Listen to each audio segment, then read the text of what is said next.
can still see my There it goes. face on the camera, right? Yeah, yeah, you're good. You're good. You know, All right, because I closed out of it, but I was like, yeah. All right, cool. I'm gonna do something a little different. Let me get some music in here. Ooh.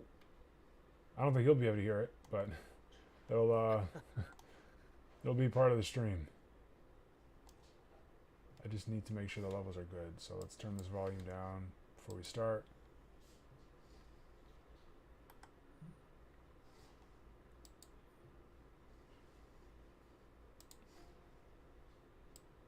FE music.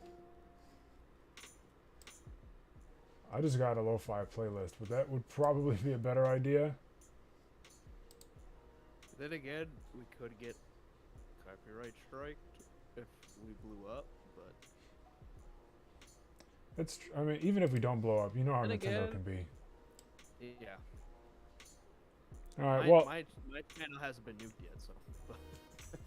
Well, then again, I only uploaded the Kaga ones and Epi6, so like, the Kaga ones are kind of free game right now. So nobody cares about the Kaga games.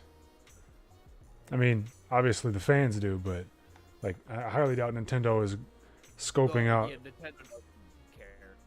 No. Like, we're not making money off these anymore. All right. Well, I guess without further ado, subject matter today is Fire Emblem Engage, the most pre-ordered Fire Emblem game. Well, I guess you really could only pre-order a handful of them, but I think this game has some of the highest pre-orders for any game on the Switch so far, if I recall correctly. Yeah. Some stat like that. Yeah, pretty much. Pretty much the most reviewed, pretty much the most pre-ordered. I mean, there's like no pre-orders available anywhere now, and they pretty much worked like the entire week in the last week. So yeah, it's and that was just for like the Divine Edition. You can still get the Standard Edition in some places, but kind of hit or miss with some places, unfortunately. And probably at this point, if you pre-order it now, you're probably not getting it on a release day either. So, Yeesh. Eesh. Yeah, Luckily, I just got my update that Walmart is actually delivering it to me on release day, so I don't have to wait another week. So I'm glad about that. Oh, Walmart's doing that? Yeah, Walmart's doing Wow. and the Divine Edition. So I was like kind of shocked that Walmart has the whole package. I might need to check that then, because it said mine was coming on the 26th, and I wasn't super upset, because, I mean, I'm not opening mine. I'm just going to get the regular edition and open that one, but if it's coming the same day, hey, I'll take it. Well, so like when I ordered it on Walmart, it said it's coming to 27th, and then I got a text message literally today saying it's probably arriving on the 20th, and I was like, all right, I ain't complaining. Well, snap. It's nice, because I get every Friday off. So I'll wake up, run over to Walmart, grab it before everyone else does, because I know that game's going to be gone quick. And then be good to go.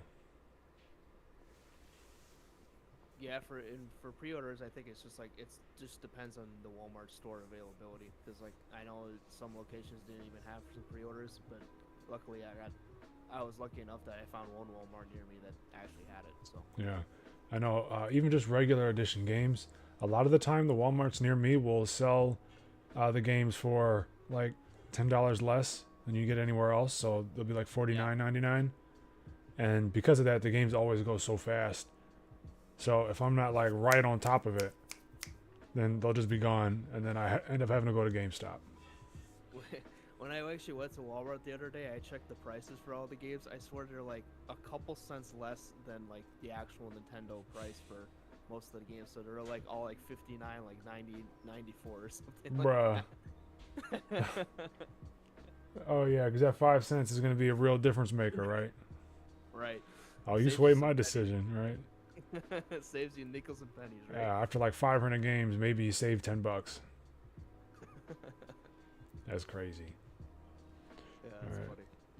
So I think you had some questions you wanted to ask me, because I know, I mean, we've talked about this before.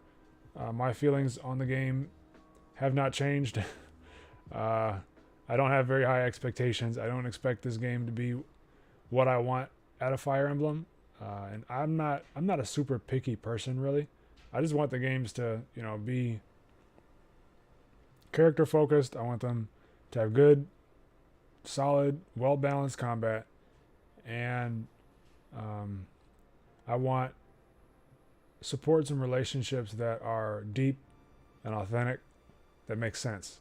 So, um, while the Three Houses supports were a step in a right direction, at least comparatively to the games that came directly before it, I still would like the supports to be maybe handpicked like they used to be, where not every Ah, character can support with every character, but the characters that do support have very, very similar backgrounds or very conflicting backgrounds where like the things just make sense. Like Jill and Lev, like yeah, that that's exactly what I want out of supports. It was perfect. yeah, yeah. That makes sense. And like, for if that was actually one of the questions I wanted to ask you was like, how do you, what do you actually think of like that of the support mechanic in FE? Do you think it's bad or do you think it's good? And like, but is there a way that you wanted it specifically done in the future FE games and stuff like that? Because like for me, I I kind of like how they did it in Path of Radiance, but I also don't mind like the extra in-depth stuff, like the extra in-depth conversations and backgrounds that they did in Three Houses and stuff like that too. But there's a, I feel like there's like a fine line by between like going going in depth and having like two characters that really mesh well together versus just having supports for pretty much like every character inside a certain section or something like that, Yeah. or going too deep for that matter.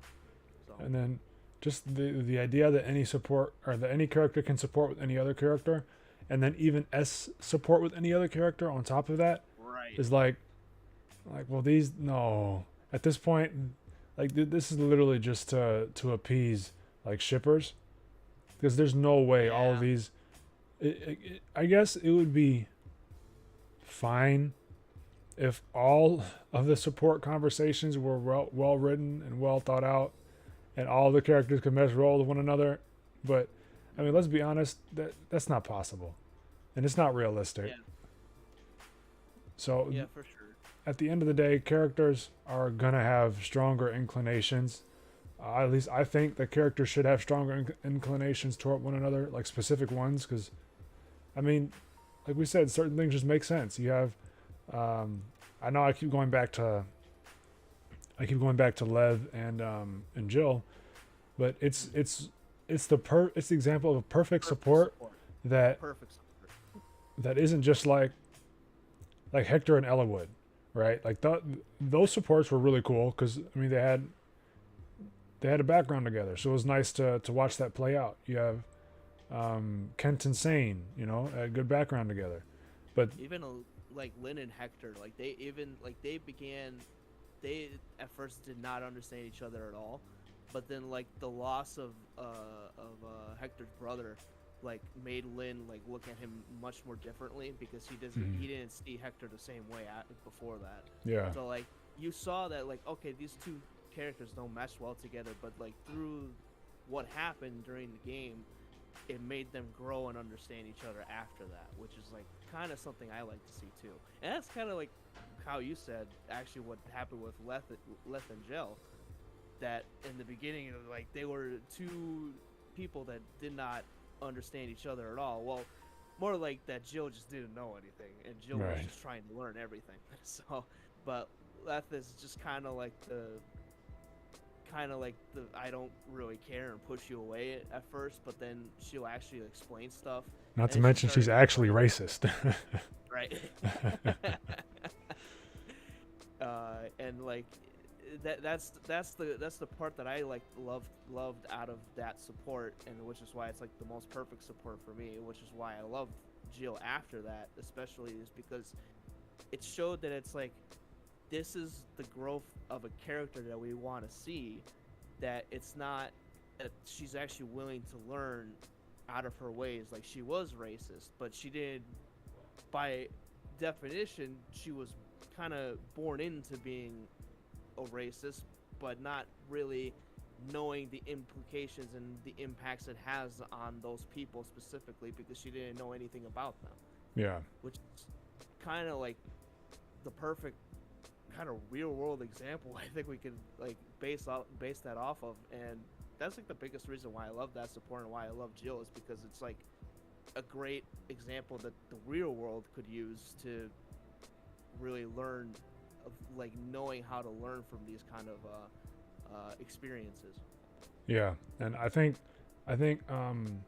there were two there the two supports you mentioned I think were definitely great examples. And two reasons for that is in the Hector Len support, and FE7 did a lot of this, and I very much appreciated it, keeping supports almost like time sensitive to where certain supports can only happen during certain parts of the game, because it helps it tie in with the story much better. So then them having this development together makes even more sense, and you get to see how these characters are impacted by the story in a different way. And so then if you Yeah. combine that with the what we like out of the support with Jill and Lev, where these are two characters from completely different backgrounds, have nothing in common literally at all, but they come together and you get to watch them develop with one another and how their individual characters can really like tie in with one another in a really cool way. If you combine those, then what you get is now you see characters that maybe aren't as important to the story. You get to see how even these side characters are impacted by this, because a lot of the time it's just your main characters, and how they're the ones that are affected by the story. And don't get me wrong, it's still impactful, but to be able to watch these side characters that you feel connected with because their designs are really good and you like the bit of personality you see when they're introduced, to have that further development with them along with the story at the same time. I mean, it would just be really cool.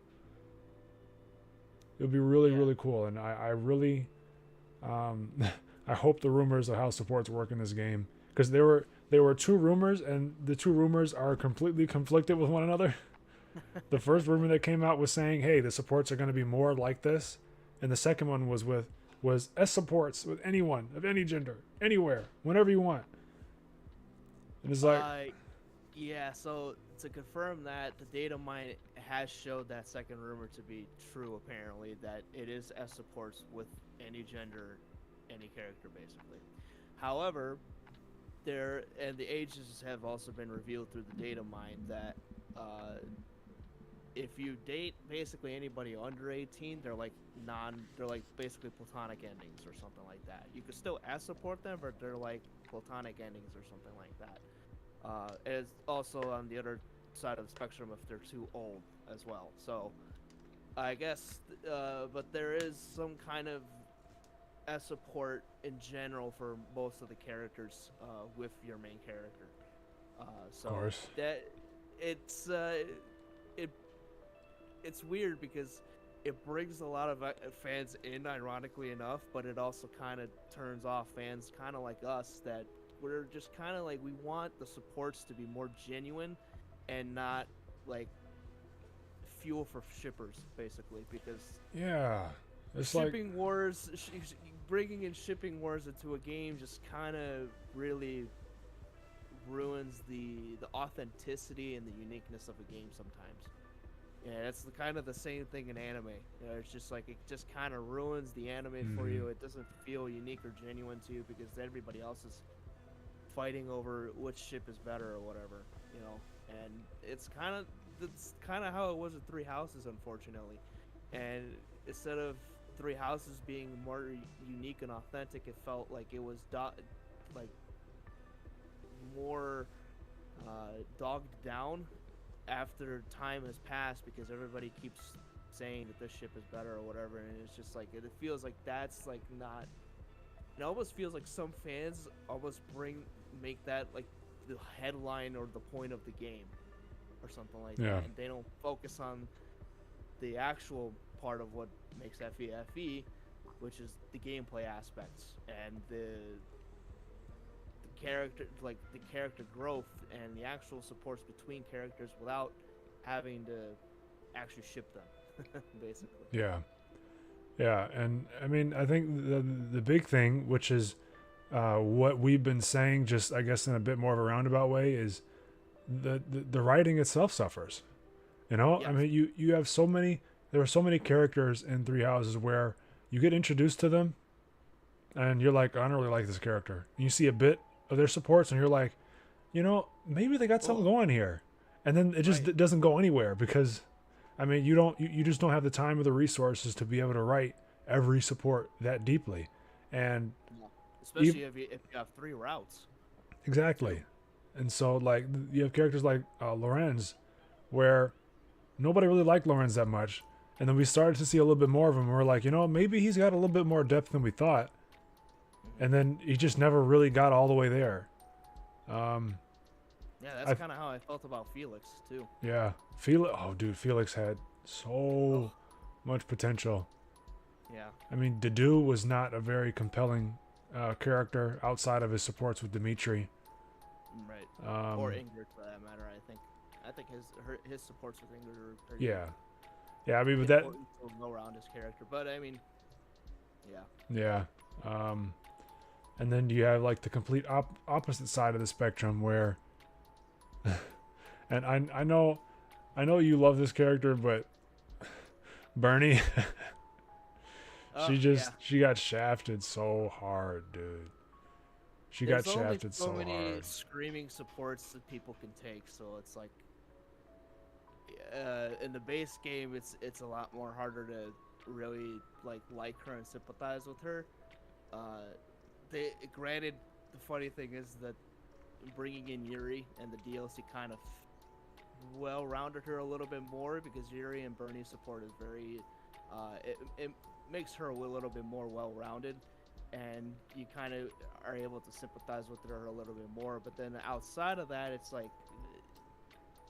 and the other one too actually is her support with Alois, which I mean you would have to go out of your way to do that to actually recruit Alois and Yeah. everything, but that support also well rounds her character. So it's like it's one of these provinces in Three Houses where it's like if you focus on a few supports between certain characters, then you could say, oh wow, this character's well rounded. Where it's like, but like for me, for example, for like Leone, it's like That's if where I was you going next. right That's where I was if you going look at next. Leone's supports, it's just like when will she shut up about Gerald?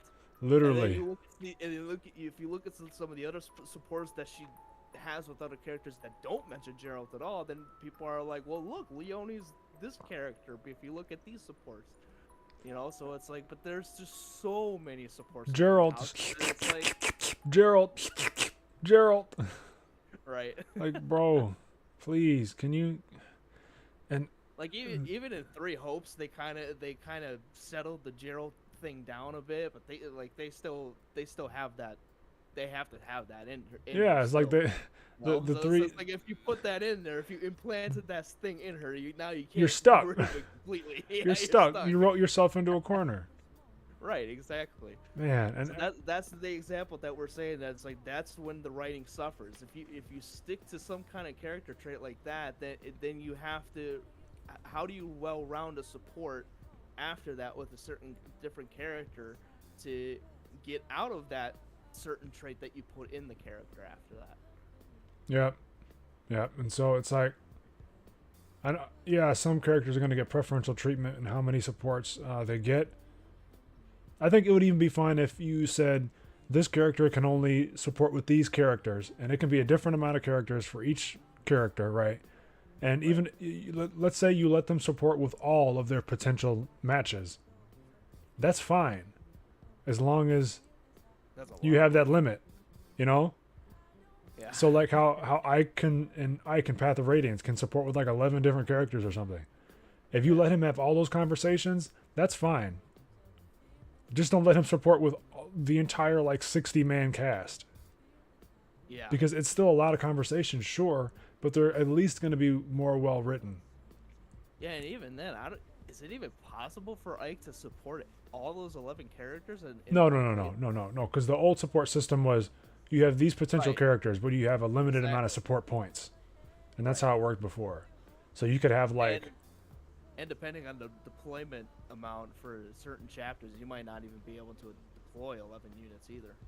So yeah. So it's just, with that way, with the way the support system worked back then, anyway. yeah, Which, uh, to be honest, kind of worked better in a sense. But I also don't mind like the FE4 support system that they made, where it's like if they're adjacent to an ally, or if they're, I think at three houses now it's like 2 spaces away. If it's I two like the two spaces within an spaces. ally, I don't mind that either. Yeah.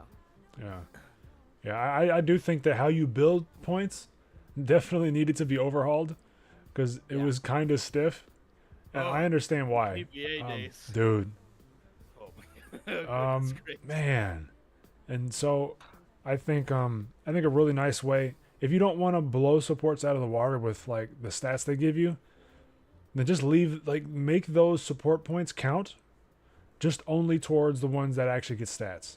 So I you're don't mind honestly if they do it like with Path of Radiance and Radiant Dawn, where it's like with if you pair one character with another character in Radiant Dawn, they get a certain bonus. Where because if you pair them with the same element or something like that, yeah. where like or like in RD, if you did Earth and Earth, you basically get like 20 plus avoid or whatever. I could see that plus the support system that they have now, or Yeah. like 2 spaces away. I could see that working pretty nicely. That would be very very very nice. Is that's what I was going to mention is like from a gameplay perspective, Radiant Dawn supports are perfect. Like Except that they don't have conversations. right. They Why I need to said that's have why I said conversations first. that's why I said from gameplay perspective solely. Right.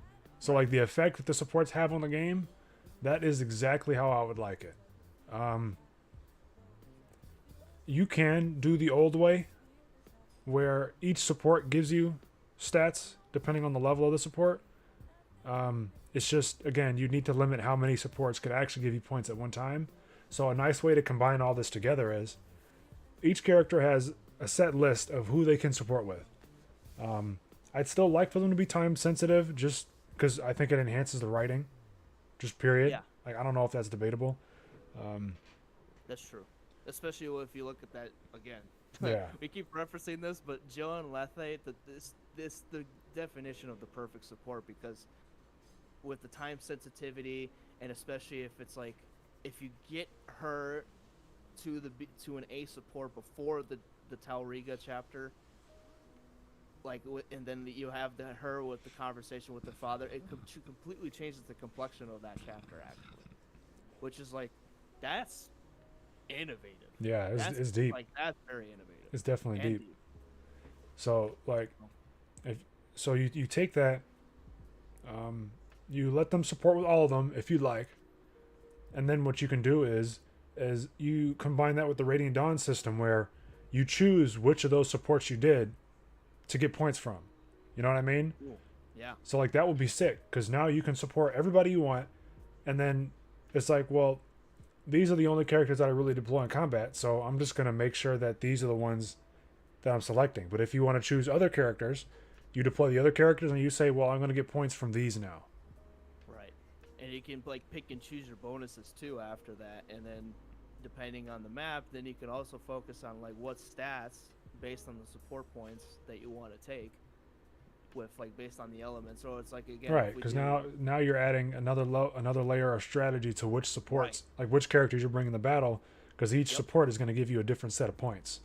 Yeah, exactly. So that would be really really dope. I might be asking for too much. I don't. I'm not sure they'd even think of that, but it would be really cool. Always ask for too much, to be honest. Like, let's be real. Yeah, man. But I mean, Man. like, even like we've been asking for an FE4 remake for like how many years now at this point, so it's like we always want this, and then we want like it makes me think if this isn't an FE4 remake, that could just like completely blow the whole Jodagro region out of the water and like make that game specifically actually much more on the map in the FE thing. So like even just implementing this mechanic in like a next FE game or something would just absolutely, I think, blow up the franchise in a way we probably haven't seen in a while. Yeah. So the other part of the thing I wanted to talk about is the reviews came out for Engage just a couple hours ago, and I'd like to point out a really weird grading here is that Metacritic has given this game an 8 out of 10.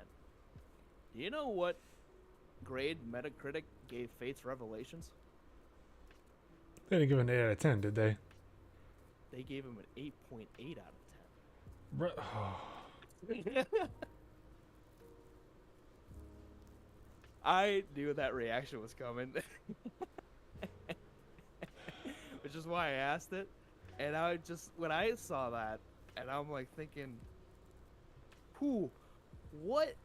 Now, there is an argument to be had that at first glance and at first playthrough, Revelations doesn't seem that bad. But over time, as people have looked back at it, they realized, oh, this game was not 8.8 out of 10. I think the person who rated Faith Revelations an 8.8, they had to have, they had to have, like that had to have been their first Fire Emblem game like ever. Yeah. Like if that's your first Fire Emblem game ever and you're like an anime game aficionado, then I could understand how you would like the game, because everyone looks anime, everyone sounds anime. The game is pretty. It is a nice looking game. And Yeah. I mean, at the end of the day, it's still it's still Fire Emblem gameplay. So I could see how someone who isn't like a Fire Emblem fan or has never played a halfway decent Fire Emblem could rate it that. That hurt to say. Right, and that's like the big discrepancy about game reviews and the grades is that you never really know who's actually playing the game, if they actually had experience playing the franchise before or something, or if this is a completely new player to the franchise. So it's hard to kind of take. You always have to take the grades with a grain of salt, obviously, and it's much more important for the players themselves to try it out first and not relying on the reviews themselves. So anyway, this was just the Metacritic, but overall, the game has averaged about an 8 point out of 10. IGN has given it a 9 out of 10. Game Informer has given it a 9 out of 10. Nintendo Life, same grade, 9 out of 10. And then when you kind of get down, Digital Trends gives it 8 out of 10. Metro gives it an 8 out of 10. Well Played gives it a 7 out of 10. And Checkpoint gives it a 6.5 out of 10, and Inverse gives it a 6 out of 10. So there are fluctuations in the grading right now. It's mostly positive, but there are some that have given a pretty negative score for the most part. So it's interesting to see where it's gonna go. It really depends. I think when you look at it, might be a big discrepancy between the gameplay and the story. And obviously the story is something we don't really know anything about yet. But it's interesting because we kind of look at this game before it's released and everything. It kind of we talked about this before, but it looks like Awakening 2.0, where it feels like a love letter to the FE series, and it's just going to be a lot of broken gameplay. But everything kind of rides or dies on the characters and the story at this point, because we mostly know what gameplay we're getting into at this point for this game. Yeah, and I would say the characters most definitely over the story. The story does not look very, no pun intended, engaging so far. And it looks like a typical Fire Emblem story, you know. Fire Yeah. Emblem, there aren't very many games that have a strong overarching plot. I mean, you have FE4, FE5, the Tellia series, um, and what I else guess had a Sacred strong overarching Stones, plot? well, not overarching, but I guess Sacred Stones had like a unique plot because you didn't actually have to kill a dragon for once. I mean, you replace Dragon with Demon King, and it's the exact same thing. You know Yeah, I that mean, yeah. that game But you lives. did also have monsters in the game, so That game is like the prime definition of live or die by your characters. If you like the Sacred Stones characters, you love the game. If you don't, there is nothing there for you. that is absolutely so true because I'm gonna be honest, there was only like one, maybe two characters I liked in Sacred Stones. It's probably Learcal and the Pegasus Knight that I can't think of the name of. It's not Vanessa. It was the other Pegasus Knight. But Well, I mean, there are three, so yeah, I was gonna say there's like two more. But you know, it's like if you only like two characters out of like the entire cast, it's and the gameplay is just for me the gameplay of Sacred Stones was just kind of redundant. It felt way too easy. There were so many side things you could do that could make it honestly even easier. Yep. Oh, Oh. And we're just hopping in 30 minutes in. well, you said 8, so I didn't know if you were doing it. My bad. No, I'll no. hop back out. No, Gage was saying he'd be available at 8, yeah. but he wasn't hopping in this one. We're just talking about Fire Emblem, so. All right, cool. Well, I don't know anything about it, so I might just hop back off it. Alrighty. All Well, see ya. there he goes. If you can. Mhm. All right. I was gonna say if he can figure out how to leave, 'cause it took him a minute, but yeah, you were saying.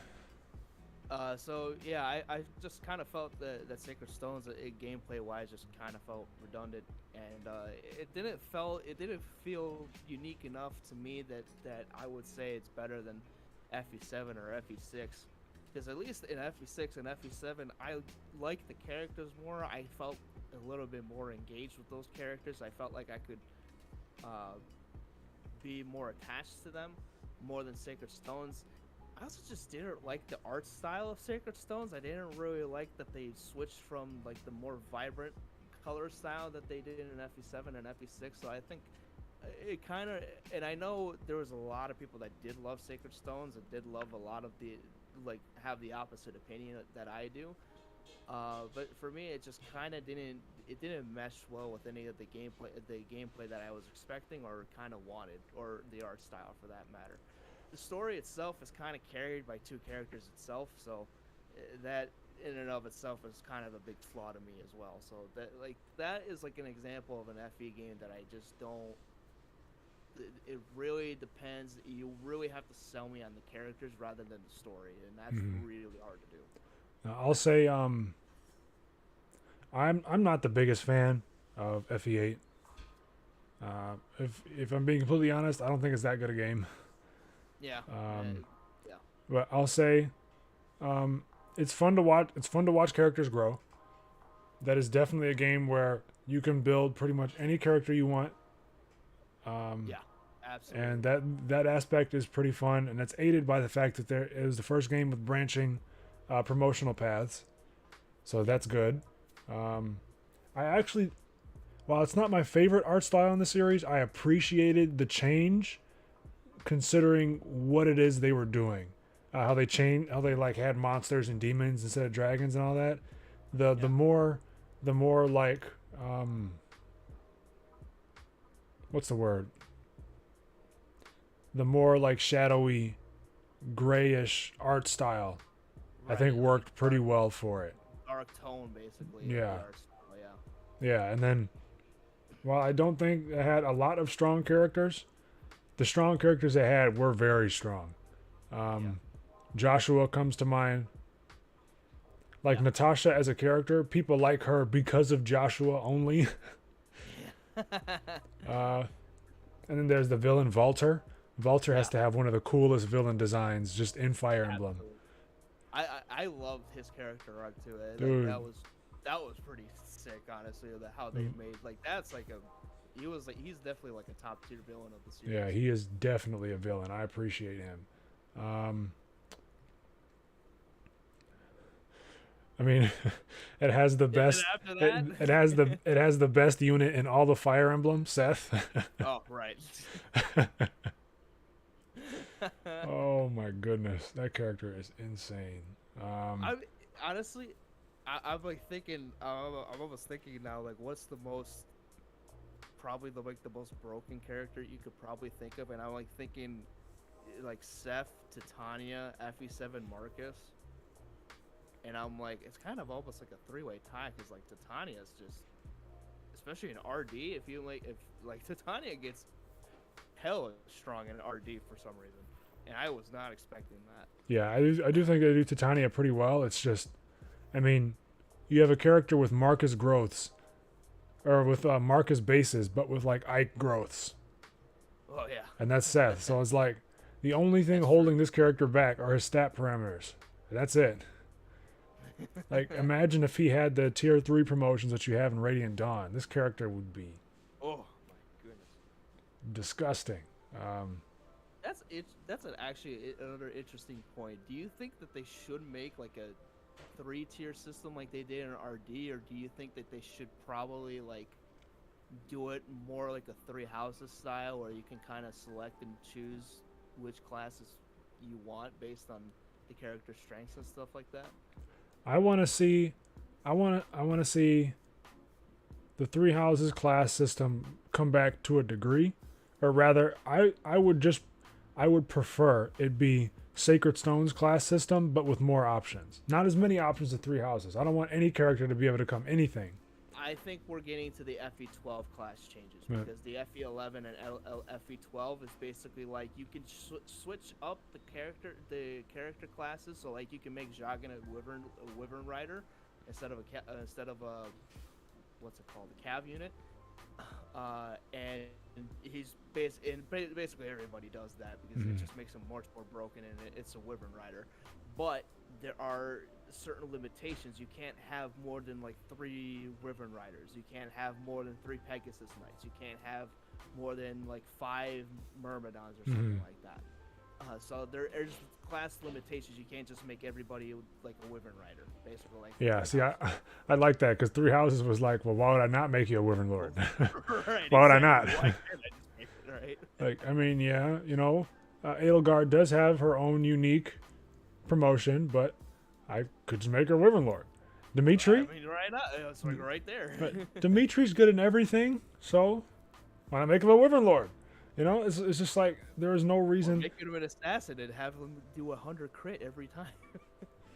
Or the gosh, so many broken Dimitri strategies. That character is nuts. That character is nuts.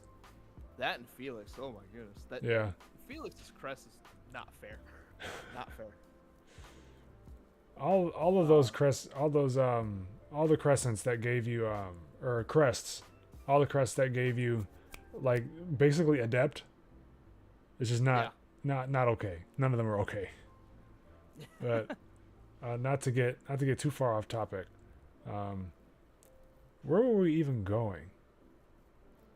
Oh, we were talking about supports, and then we somehow started talking about FE8. Right, and then I asked about the class tier system. Oh yeah. I was thinking, in the future Fire Emblem games, I'm like thinking maybe that's kind of where I would want it to go. And I think in Engage, I'm pretty sure it's mostly like the three houses class system, where it's basically you can pick or choose or whatever. However, I do like the fact that there are some new classes in this game that are really unique. I think there's one that's called Wolf Rider or something like that. It is really cool. So there are some cool, unique classes that I look forward to experimenting, seeing what works for different units and stuff like that. And there's another flying unit that there's also a new, unique flying unit as well. Might actually be the same name I'm talking about, but there are some really cool, unique classes that they introduced into this game. So kind of looking forward to that. But I do wonder. I'm pretty sure it's kind of like limitless class options though, where you can basically make anybody like a mage or something like that, from a Pegasus Knight to a staff user even. So I would have to see about that. But basically, in the next FV games, I'm kind of like looking towards. I would want it to be like that kind of a class system where it feels like it's limited. You can't just make every single unit a single class, but you still have the options that you can switch around based on the character's growths and strengths. Yeah. I guess for me, the short answer is it depends entirely on the balance of the game. Oh, that's true. Yep. But the long answer is, yeah, I want more freedom than character is X class, and here are their set class promotions. That's not bad. Again, it does depend on the balance of the game, but having at least one other option, like it would be cool if let's say you took Ike, and instead of being no way. No way. I do not want Ike on a horse. That is the most cop-out Lord class progression in the world. It's so funny. I hate it so much. Ragnar on a horse. No. No. No. Look. He would literally just be the best like Bayark character in the game, bar none. No, he'd solo the game. He'd solo Like the game. he basically already does. Yeah. I'm thoroughly convinced that they made Wind Edges bad in Radiant Dawn because they didn't want to break Ike. I'm thoroughly convinced. But we're getting off topic again. I want the ability to take like Ike and okay, he's a ranger now. You can either make him a lord or a hero, and having that sort of option, Yeah, for sure. And then one other thing that would be cool is if like tier 3 promotions weren't just blatantly better than tier 2s. If like they were marginally better, but maybe the tier 2 has some sort of ability that the tier 3 has to a much smaller degree that's like way dialed back. So it would give you a reason to switch between these classes. So I guess I would want a little bit more horizontal movement instead of just vertical. So classes aren't just doing this, but they're also doing like this sort of. You get what I mean? Yeah. Yep. So that would be really cool. Because I mean it just kind of sucks to where it's like, all right, well, now that I am a Wyvern Lord, I have like no need to be any other class ever again. Right. Like exactly. that. Fly through everything. No, I don't really want. I wouldn't want that unless it's a specialty class delegated to a specific character. So let's say, like Athos from FE7. Let's say you got him, but he wasn't the Arcsage, but he later becomes the Arcsage. Well, of course you wouldn't want to be anything else but the Arcsage, but it makes sense because it's Athos. You know what I mean? Yeah. So I think like some niche cases like that are fine, but for the most part, yeah, I would like more horizontal mobility between these classes. Yeah, that would be interesting to see if they can't like change like the movement, how movement works in the game or something like that. Because like, if you, I do not want to use this as a base example all the time, but this is like the one exception. In FE Heroes, you have that skill Assault Troop, where an armor basically can go north in cardinal directions, but they can't go diagonally. That could be interesting if they have like a limit, like a movement limit, where it's like you can't go diagonal, but you can go for heavy armor specifically that doesn't have a lot of movement, but you can go further up, down, left, right, basically, in any cardinal direction. I could see that, like in Sacred Stones, so you can make an armor knight either a general, or like an armored cav or whatever it's called. I don't remember what it's called. A knight general knight, something. It's a great knight. Great knight. You're right. Yep, a great knight.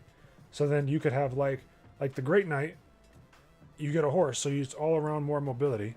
You still have the general stat line of, like an armored unit, but just with that added mobility and maybe like a little bit more resistance, maybe a little bit more skill. But then and if you go and you have lances or actually no, they Sacred Stones, you can have all three. yep, both of them have all three weapon types.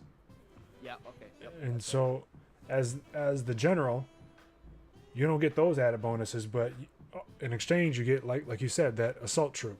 Like that would be cool, where your mobility isn't great, but under specific conditions, maybe at the cost of something, you can just have very linear movement in one particular direction just for you to go off and just tank, because it helps with your ability to get out there and tank as soon as possible, and that would be a nice trade-off.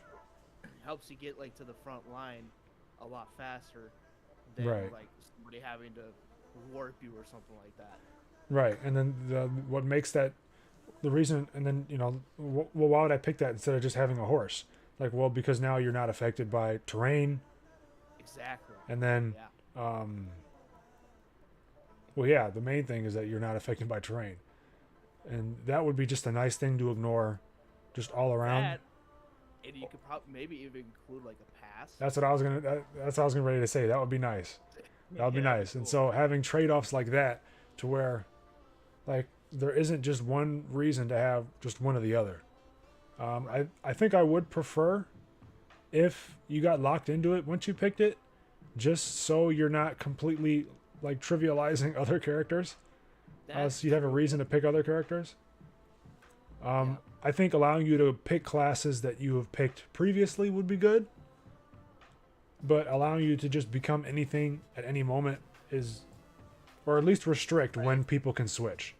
Because in 3 houses, it's like, why wouldn't I make this unit an archer just to get hit plus 20? Right. And it's like, well, I can make you as many tier 3 classes as I want. Like, okay, well, now you're just breaking the game. Yeah, exactly. I can make Felix a war master. I can make him an assassin and a wyvern lord at the same time. And now I can make him a trickster with DLC, and I can make him do white magic too. Right, and then you just switch between all of them. Like, no thanks. That's breaking the game balance a little too much. So letting you move back to classes you've been previously is good, but yeah, no, not the 3 houses thing with what we're talking about. Yeah. So, in regards to how, and we were talking about art style a little bit ago, and how the art style has really evolved in this franchise throughout a period of time, and now we're here where it feels a lot more anime-y, and there's a lot of anime tropes involved. Do you think that the franchise is heading in the right direction in general?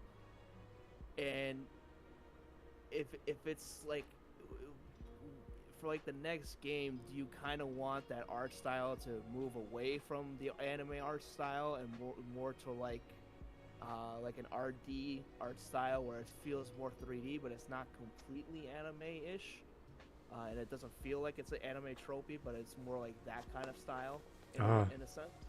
Yeah, I think the Talia series definitely felt the most realistic with its art. I mean, you talk about like face shapes, body proportions, even just like the clothes that characters wear themselves. Obviously, it's fantasy, so it's not going to be completely realistic, but I like how different the clothing styles were depending on what regions people lived in, and there were so many different regions. Like, you could take one look at somebody and tell, oh, they're from Begnian. Oh, they're from Dayan. Right. You are definitely a Laguz from Gallia. You know what I mean? True. Yep. So, I very much appreciated that. I don't think this series is gonna go. I don't have necessarily bad hope, or what's the word? False hope. Maybe? No. I don't. Negative view on it. You don't necessarily have like a negative view on it, basically. Yeah, I'm not pessimistic. That's what I'm thinking of. I'm not pessimistic necessarily about the art direction of the series going forward, and the reason why is I can't believe I'm saying this, because of FE Heroes. FE Heroes has a very, very, very diverse pool of artists and art styles. And I mean, honestly, they're mostly really, really good. Like, I'll see art for characters I don't even like, and I'm like, that's incredible. Okay, the artist who makes like the Raven or the original Hector though, I could do without that. Look, man, yeah, I know some of them are pretty bad, So like Arthur. there are maybe two. Yo, yo, yo, yo, artists that are great. the original Ellawood, No, oh, the original Ellawood. Oh my god, he doesn't dude. even look. He looks like. He Bro. looks like Roy's son. His eyes are so big. It's like the female Byleth memes when we first saw her. You remember that? Rebecca. Oh my god. Yeah, I Rebecca's feel art like is with missing the bowstring. her eyes are just Yeah, so. and her eyes. Byleth be damned. Female Byleth be damned. Yeah. So minus those few exceptions out of the literal hundreds upon Right. hundreds of heroes that we have with different art, most of it is very, very good. And even though I didn't like Fates and Awakenings art style, look at what we got with Echoes. The Echoes has some of the most beautiful art in the series, like bar none. So, yeah, I'm not particularly pessimistic about it. I just think they made a bad decision for this game in particular, which is disappointing because it is the anniversary game. But Yeah. I mean, there'll be others. Which is funny enough. Like, do you think the next one is going to be a remake? Finally, like, do you think we're gonna see a remake, maybe of like FE4 or FE6? And actually, if we do, if we have like for example, if we get an FE6 remake and we get a GBA remake in general, do you think they might do something with 2D instead of 3D, maybe, and might do more sprite work? In that case. I don't know if they will do sprite work. I think they might just stick with striking a compromise the way they did with Echoes, where they did sprite work for the maps, and then they did 3D models for combat. I think they might continue down that road Yeah. if they That's did what a I was- remake. Yeah. And I think that would strike a pretty happy balance between people who wanted, that feeling of newness, but with the feeling of nostalgia at the same time. Yeah, that's what I was thinking, but like in a more polished sense, I guess. Yeah. Or like, or they could for what I'm thinking is like a 2D or maybe chibi looking overworld, and then in combat it's like full size. But it's not like necessarily like 3D. It's more like the same combat animation that you saw in GBA, where it's like a little bit 2D, but there's the animations and stuff, and the crate animations are like over the top or something like that to give you that nostalgic feeling or something like that. And maybe they could do something like that, where it's kind of like it feels like it's budget, but they could polish it in a way where it feels, make it like 60 FPS, maybe. And it looks like a polished FE remake where it has the balance between 3D and 2D, where it has nostalgia and newness, like you said. Yeah, I'm not super concerned about how it'll look graphically, because it will be for the Switch and not for a handheld. So Right. there'll definitely be enough power for them to do something like that, especially if they try to maintain a bit more 2D. Now, do I think that the next game will be a remake? That's what the rumors have been saying. We've been getting a lot. I mean, the last 2 years we were getting a lot of rumors that we're going to be getting a couple of different Fire Emblem games within a somewhat similar time period. And those rumors did hint towards one of them being a remake. So I could definitely see that happening. The people who made those leaks are still rather credible. It's just that you know how gaming has been since COVID. Pretty much everything has been getting delayed. Tears of the Kingdom got delayed like twice. Prime 4 got delayed indefinitely. So, it's just a matter of when, I think. Yeah, for sure. And I think it's like, I think, yeah, it just depends on what remake too. Because like, if it's a FE4 remake, they've been like prepared, they would have to have been working on the FE4 remake since like the rumors started or something like that. Because that game has to be kind of like be a little over the top, I would say, because Yeah. it kind of has to be. Yeah. But if it's like an FE6 or FE7 remake, I would much prefer FE6 first, considering that game is a little bit more inaccessible right now. Yeah. Then that could be like kind of a treatment where it's like they could just kind of like do, what was that, the recent Zelda game that kind of went back to the 2D style. Where Yeah. it's like, Link's Awakening. yeah, Link's Awakening. I could see them doing something like that almost in a GBA remake. Hmm.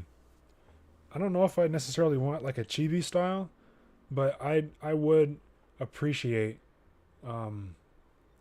like um like we said, that cross between 2D and 3D. Maybe they can 3D animate some what's the word? Some assets, but just keep it like keep the layout 2D. Yeah, I think that would be nice. yeah, that's true. You could just keep the layout a little bit 2D. But I don't know. I do think that the more I think about it, I think the more I do appreciate your original idea of going back to like just super beefed up sprites for the over the top animations.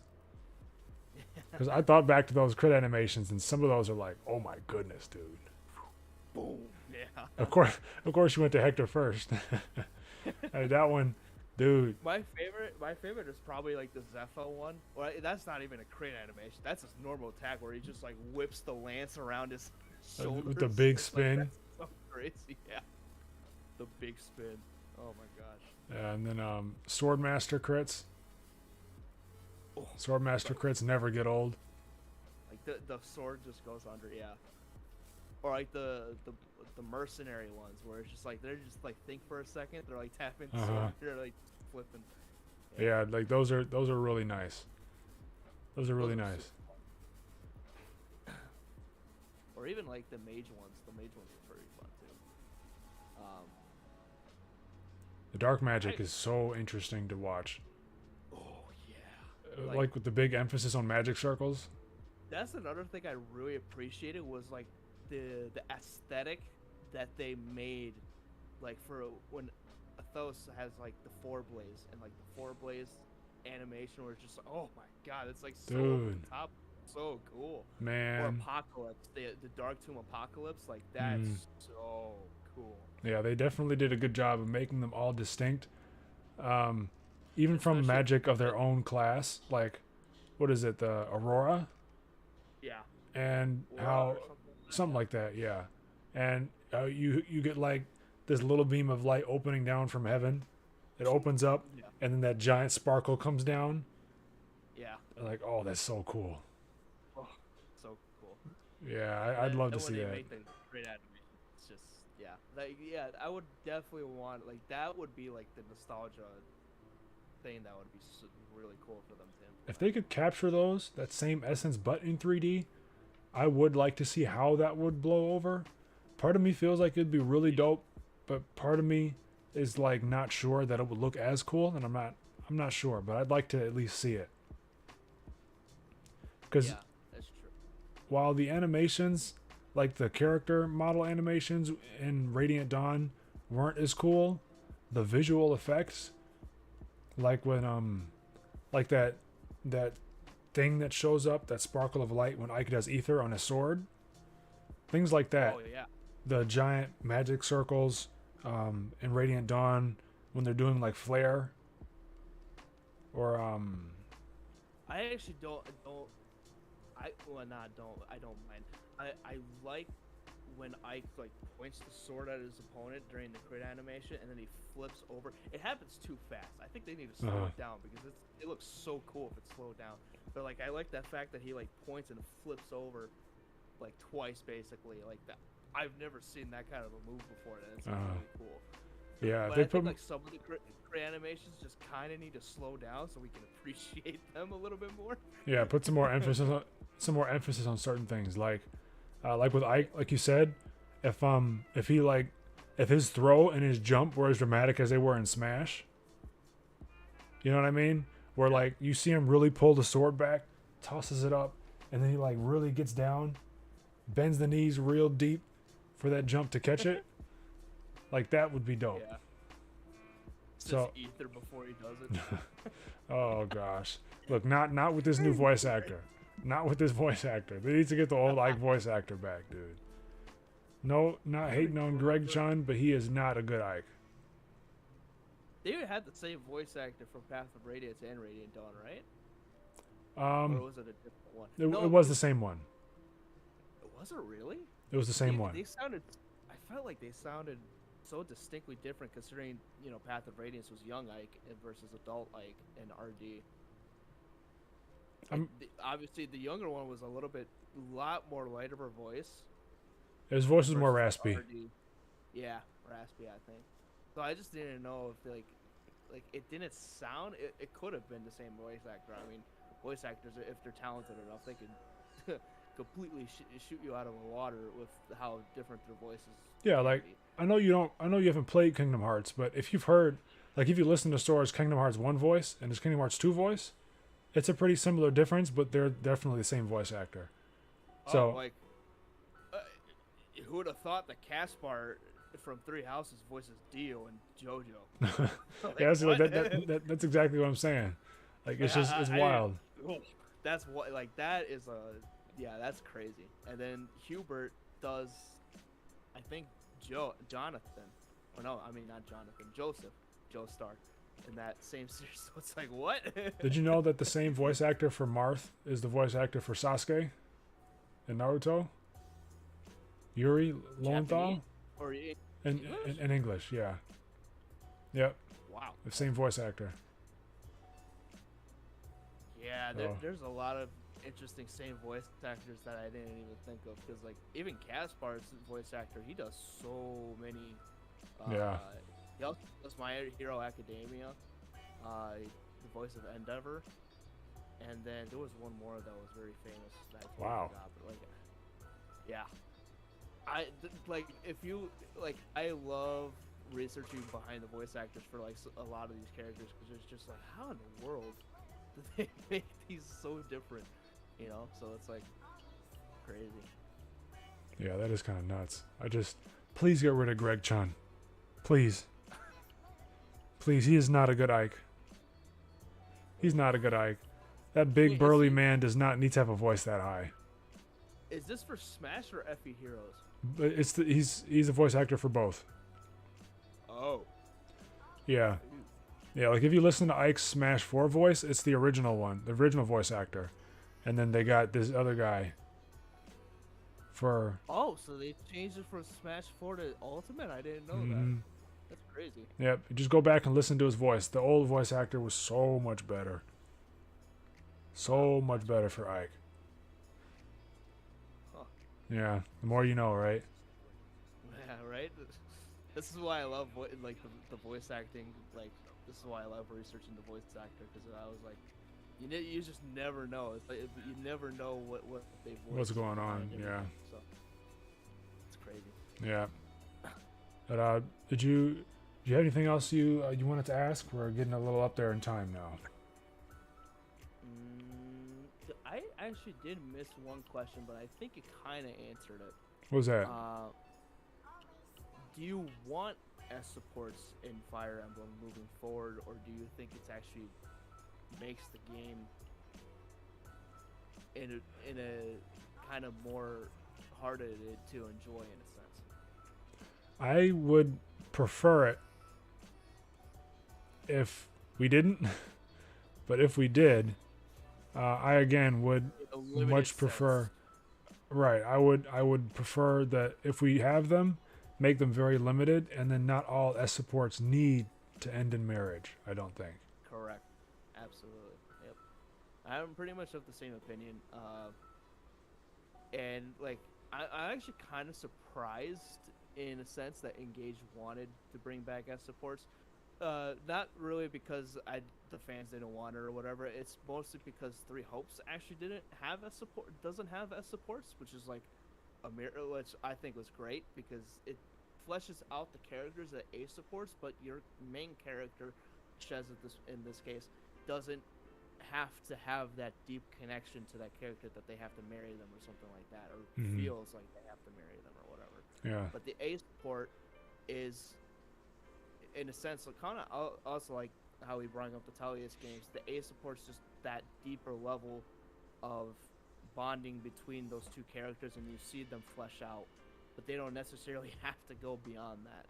Or, in a sense, if those two characters kind of, like how you said it before, if they have an inclined relationship, then yeah, I guess in that sense, it's like it feels like you can inclinate that they were probably going to be together at the end. Mm-hmm. So, like for example, if I use the Three Houses example, like Sylvain and Ingrid, they're so different from each other, and they almost hate each other since childhood. But then when you see their bond and everything, and through their support, then it's like they kind of fit together.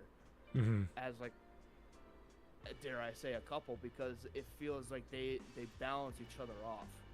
Like they have, like, one is able to control the flaws of the other, and the same goes for the opposite.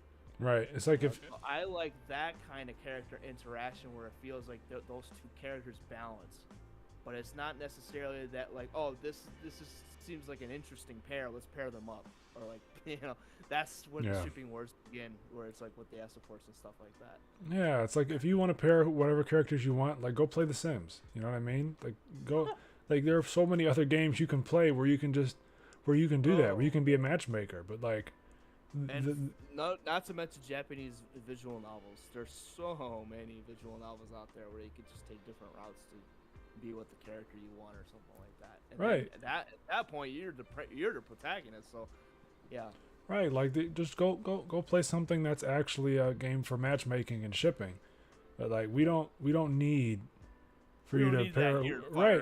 No. We don't need you. No, we don't. We really don't. Like the chemistry between characters should be in the writing, not in your imagination. Yep. You know, like if I have to imagine a good connection between characters in my head instead of seeing it happen in front of me in the story, then it's not good writing. Or even in gameplay for that matter. All right, so it's like no thanks. No thanks. I'd much prefer everything I need to see these two in a relationship be just in game, just for it to just happen in front of me, as opposed to how can I make this happen? Like, right. Like they're not again. That's like you're introducing the shipping war people that come from the anime industry, which is like, well, we kind of don't need that in a game that's more focused about strategy and thinking about gameplay. Man, this is the thing I hated about the Ruby fan base. I want to ship everybody with everybody else. But that's a different discussion for a different day. Don't get me on a rant right now because I'm going to go on a fun tangent about that. Top 10 worst communities I've seen in my life. But I think that's going to be about it. We've been on for a pretty little minute. And I don't feel like editing anything longer than an hour. An hour, yeah. So, we're going to call it there. If you guys listen to any of this discussion, thank you for being a part of it. Let us know any thoughts you might have in the comments. We will definitely interact with them, but thank you again, and we'll catch you guys next week. Peace out.